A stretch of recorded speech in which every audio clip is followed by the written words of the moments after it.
A hipertensão arterial, também conhecida como pressão alta, é uma doença silenciosa. Não costuma apresentar sinais que sirvam de alerta, o que é um grande perigo. Em geral, uma pessoa descobre que está hipertensa quando ocorre uma complicação. Vamos ver uma série de orientações que podem nos ajudar a manter a pressão sob controle e preservar a nossa saúde. Qualquer um de nós pode ter pressão alta. Crianças, jovens, adultos ou idosos, ricos ou pobres, tensos ou calmos.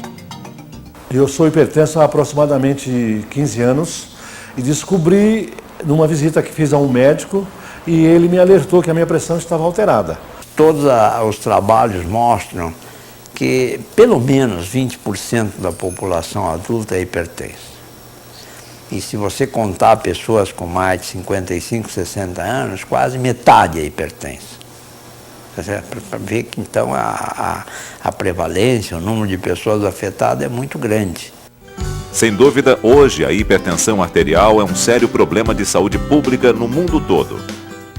Para vocês terem uma ideia, morrem no Brasil cerca de 300 mil pessoas por ano de complicações cardiovasculares. 80% dessas pessoas têm relação direta com o aumento de pressão arterial. É a mesma coisa que eu dizer para vocês que a cada 2 minutos nós temos uma pessoa que morre no Brasil de infarto do miocárdio ou de derrame cerebral. A hipertensão arterial é uma doença multifatorial. São diversos fatores que podem influenciar e ajudar a desencadear a pressão alta. Hipertensão ou pressão alta é o aumento da força com a qual o sangue circula nas artérias. Normalmente nós temos nas artérias um certo nível de pressão. O coração bomba, tem a resistência periférica, então as nossas artérias têm sangue sob pressão, porque é normal, é preciso, isso é que faz a circulação, então, cumprir as suas funções fisiológicas. O coração faz 2 tipos de movimentos para bombear o sangue para o organismo, o que determina polos de pressão. Quando ele se contrai e lança o sangue para as artérias, a pressão arterial é máxima ou sistólica. E quando ele relaxa e interrompe a entrada do sangue no sistema circulatório, a pressão é mínima ou diastólica. A pressão arterial, considerada normal na grande maioria da população, é 120 por 80 milímetros de mercúrio ou 12 por 8. Quando sobe um pouco mais do que o que seria considerado normal, os vasos começam a sofrer, tá certo? É como se a água passasse por encanamentos, começa a aumentar muito a pressão, aqueles canos, etc., começam a sofrer mais, tá certo? Não duram tanto quanto um cano que tem uma água sob pressão normal. Idealmente, nós poderíamos dizer que as pessoas que passam desse limite, já tem, por exemplo, 13 por 8,5 por 9, já estão mais para o lado da hipertensão do que para o lado da normotensão. A recomendação atual é que os pacientes sejam mantidos abaixo de 130 por 85, 13 por 8,5, se forem hipertensos sem outras complicações. Se já for um paciente que é hipertenso diabético, por exemplo, ou que sofrer de insuficiência renal, de problemas renais graves, a recomendação é que se mantenha níveis ainda mais baixos para preservar a vida desse paciente. Então vale reforçar, segundo a Sociedade Brasileira de Hipertensão, os valores médios de referência da pressão arterial são 12 por 8, indivíduo normotenso, ou seja, com pressão normal. Acima de 14 por 9, hipertenso, e quem tiver pressão entre estas 2 medidas é considerado pré-hipertenso. Vale entendermos melhor algumas das principais características da hipertensão. Primeiro, o fator genético. A pessoa, depois de uma certa idade, geneticamente ela começa a produzir maiores substâncias que vão levar ao aumento da vasoconstrição ou começa a produzir menos substâncias que produzem vasodilatação.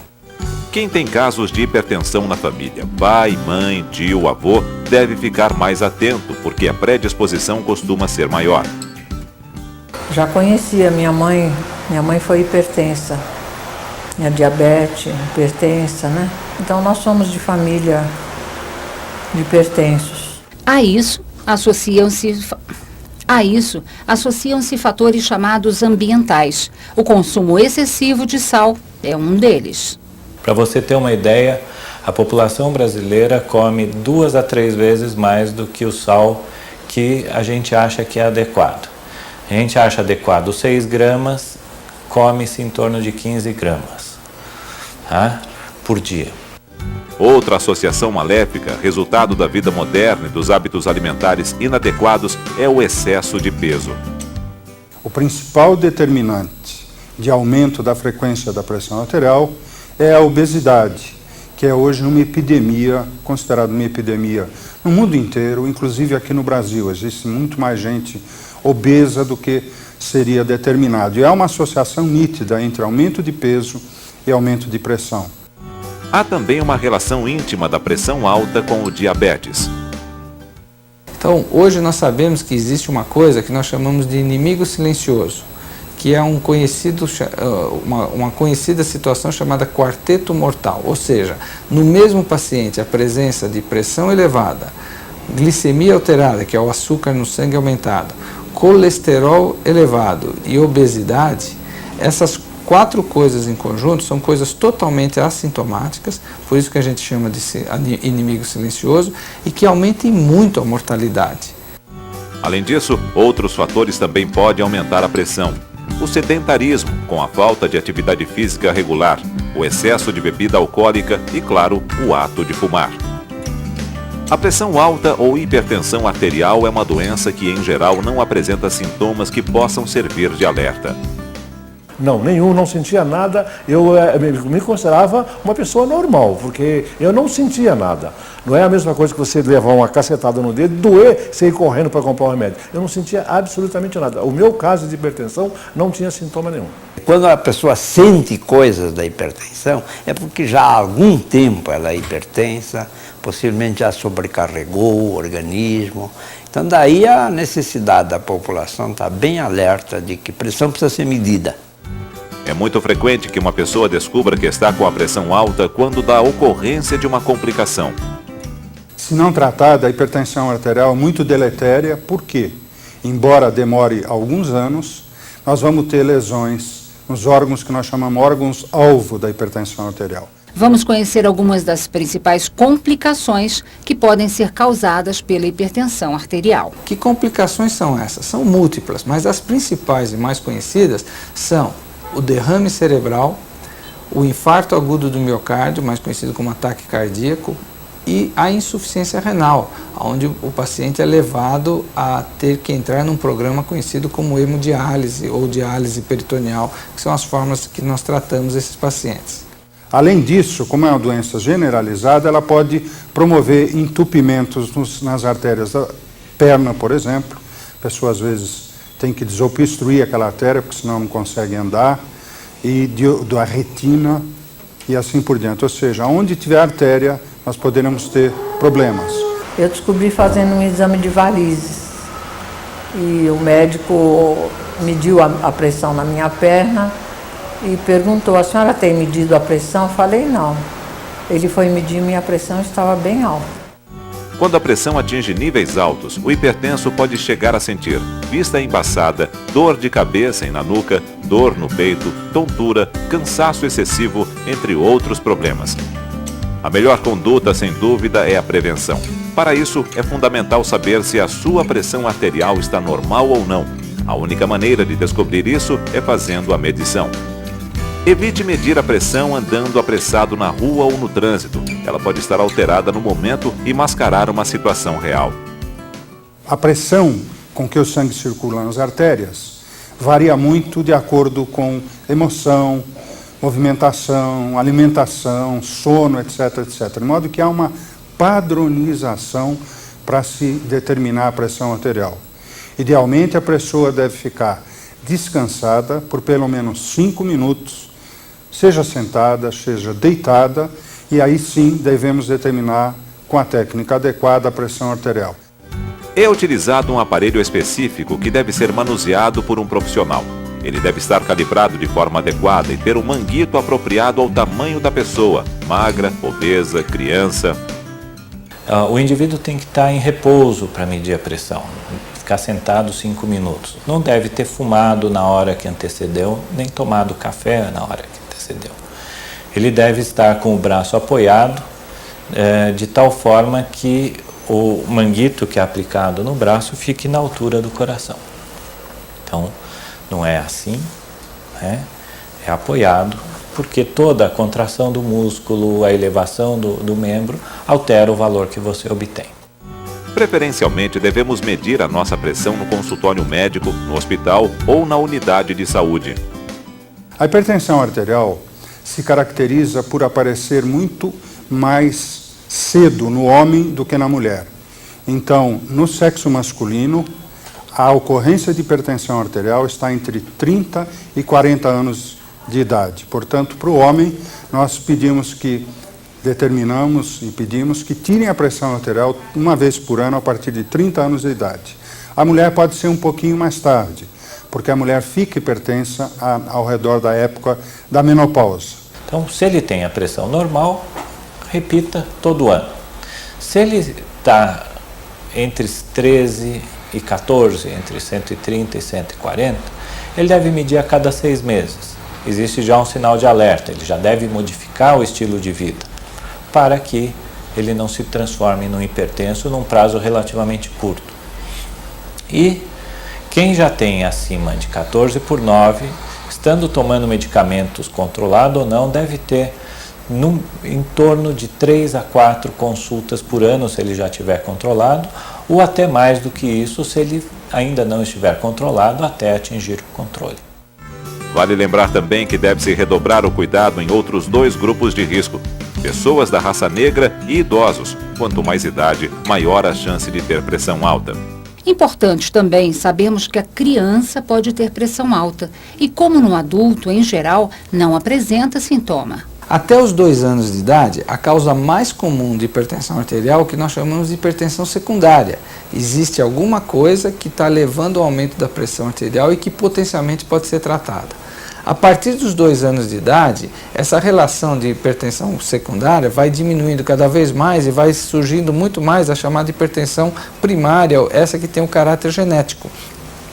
Na criança, na pré-puberdade, na puberdade, na adolescência, a causa mais comum de hipertensão arterial é erro alimentar e sedentarismo. Por isso, cabe também aos pediatras medir a pressão cada vez com mais regularidade.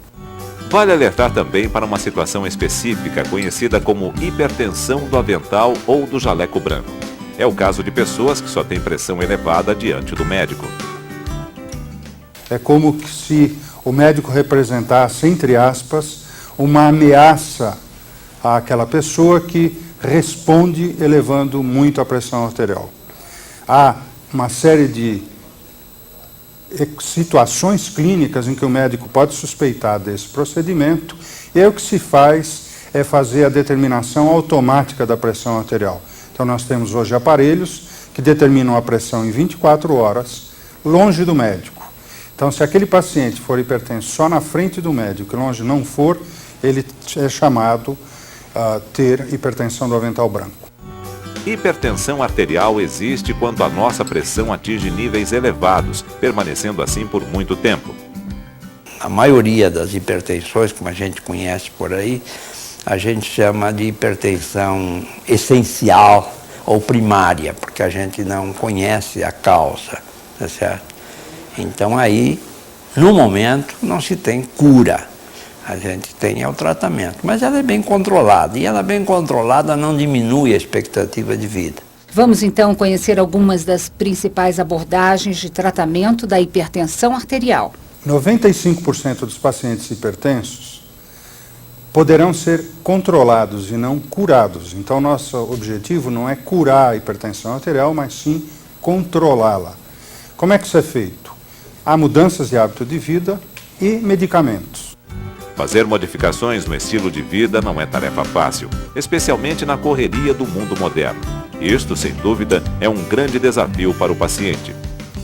É necessário que ele se convença que ele tem que ajudar o organismo a combater essa doença. Combatendo a obesidade, então fazendo uma dieta mais saudável, mais rica em vegetais e frutas e principalmente aumentando a atividade física.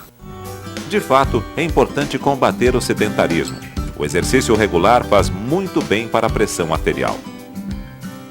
Uma série de mecanismos são, digamos, suscitados nas pessoas que praticam exercício regularmente. Tá? E não precisa muita coisa. Basta o caminhar regular durante meia hora, 40 minutos, algumas vezes por semana, mas manter isso regularmente. Quanto mais ativo, melhor. E isso vale para várias ocasiões no nosso dia a dia. Assim, se você puder evitar o elevador e subir pela escada, ótimo. A mesma atitude positiva deve ser tomada quanto à alimentação, adotando dieta saudável.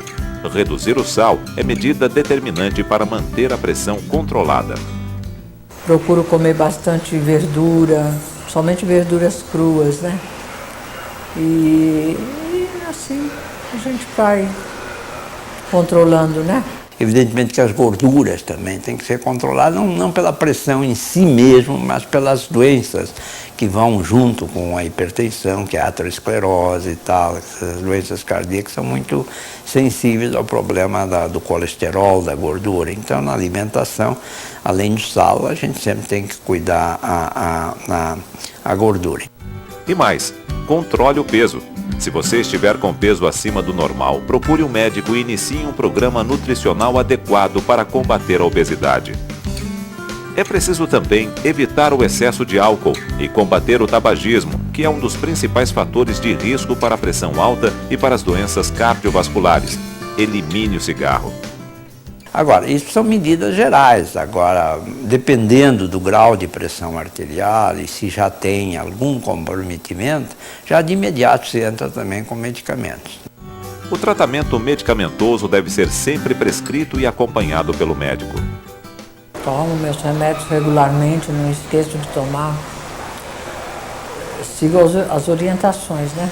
Existem grupos de medicamentos que são preferenciais de acordo com a situação clínica do paciente. Se o paciente tem um problema renal, existem medicamentos que são preferenciais para isso. Se o paciente tem problema cardíaco, existem medicamentos que são preferenciais para tratar a hipertensão e o problema cardíaco. E também se ele tem problemas cerebrais. Então, a decisão de qual medicamento utilizar, qual classe de medicamento, vai depender da individualização do paciente. Felizmente, há pesquisas constantes na área, o que tem determinado grandes avanços para tratar a hipertensão arterial. Em termos de novos medicamentos, nós temos classes de medicamentos mais novos que eles, além de reduzir a pressão arterial, eles têm ação de proteção tecidual, de proteger os vasos, de proteger o cérebro, de proteger o rim. Então, hoje, no arsenal terapêutico, nós damos sempre preferência a esses medicamentos mais novos, onde eles têm uma ação superior, além de simplesmente reduzir a pressão arterial. Então, só reduzir pressão não basta. Nós precisamos de medicamentos que reduzam a pressão, mas que têm outras ações benéficas de proteção vascular a longo prazo. O tratamento da hipertensão arterial é essencial para evitar lesar órgãos-alvo do nosso organismo. Quando o indivíduo tem pressão alta e ele tem, por exemplo, um aumento da espessura do coração, que é uma coisa que se associa muito com hipertensão, conhecido como hipertrofia ventricular esquerda, se eu trato a hipertensão, muitas vezes eu consigo regredir a hipertrofia ventricular esquerda. Só para se ter uma ideia, a hipertrofia ventricular esquerda é conhecida hoje também como um fator de risco para a morte súbita, para a arritmia e infarto do miocárdio. Então, quando nós falamos em tratar com medicamentos, a gente sabe que existem medicamentos que baixam a pressão e diminuem a massa do coração, a hipertrofia ventricular esquerda. Então, nessas situações, o tratamento tem que ser para a vida toda. Mesmo que o indivíduo mude o estilo de vida, a gente recomenda que ele se mantenha sob o uso de medicação, porque o efeito a longo prazo é muito mais benéfico do que os benefícios que ele possa ter de parar de tomar o remédio quando a pressão está controlada. O que fazer para não esquecer de tomar a medicação?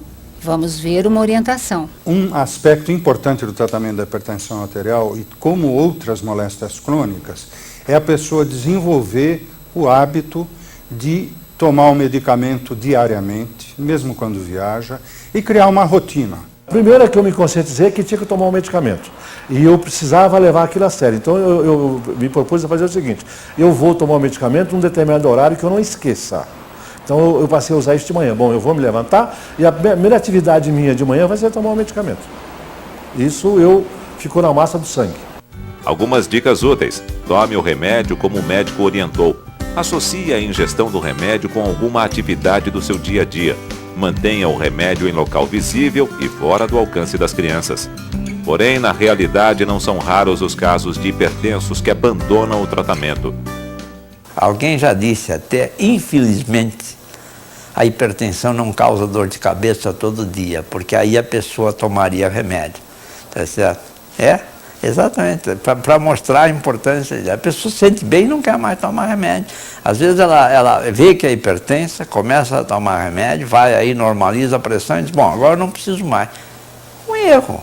Tratar a hipertensão e manter o tratamento ao longo do tempo é muito importante. Mesmo porque a suspensão abrupta, de repente você para de tomar os remédios. É como se você tivesse um acelerador sendo acelerado, um freio de mão puxado, então a coisa está indo numa forma. Você solta de repente o freio e continua com o acelerador acelerado. Bom, teu carro vai cantar o pneu, vai atingir velocidade alta rapidamente e o poste chega muito rápido.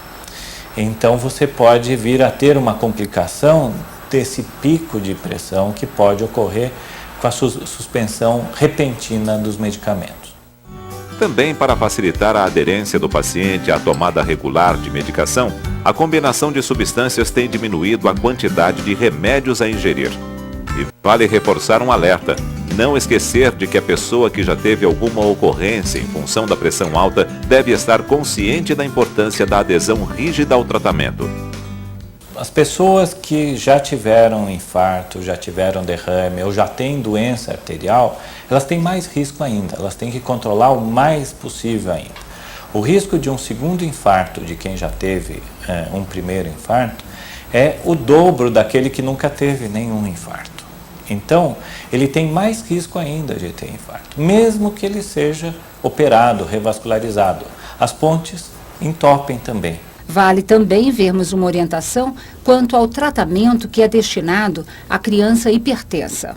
Na criança, o início do tratamento básico é mudança de estilo de vida. A gente consegue melhorar, fazendo a criança emagrecer, fazendo atividade física, melhorar muito a quantidade de crianças com pressão alta, baixar bastante.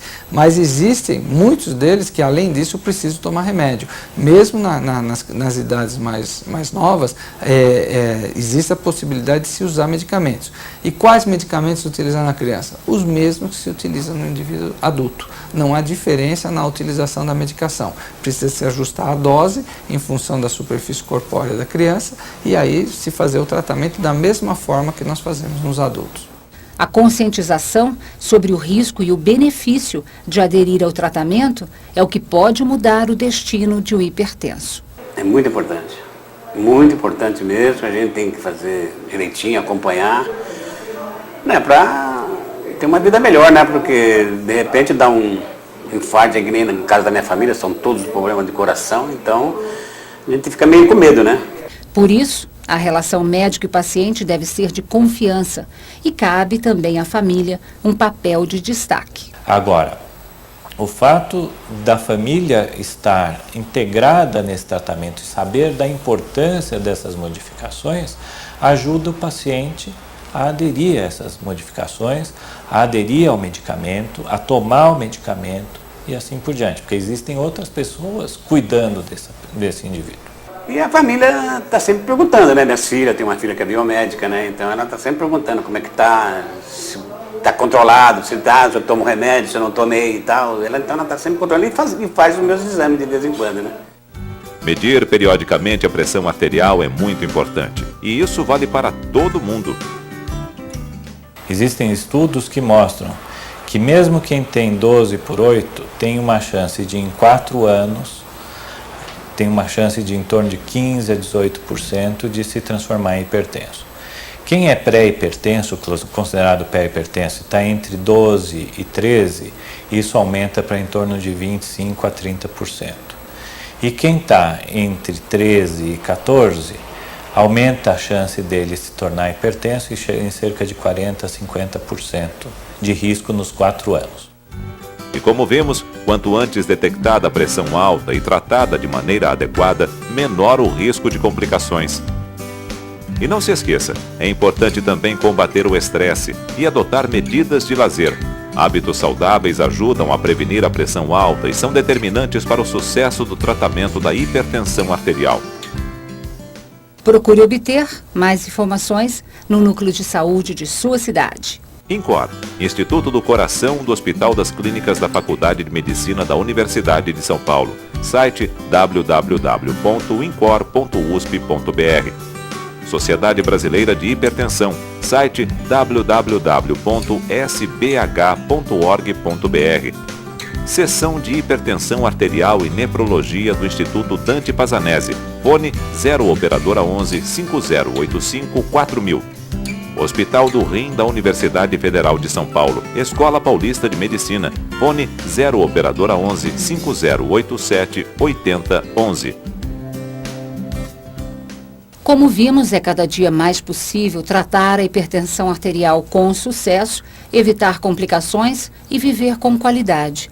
Mas para isso é importante que cada um faça a sua parte, que o hipertenso siga direitinho as orientações médicas e que quem ainda não sabe quanto tem de pressão, procure um profissional para medi-la.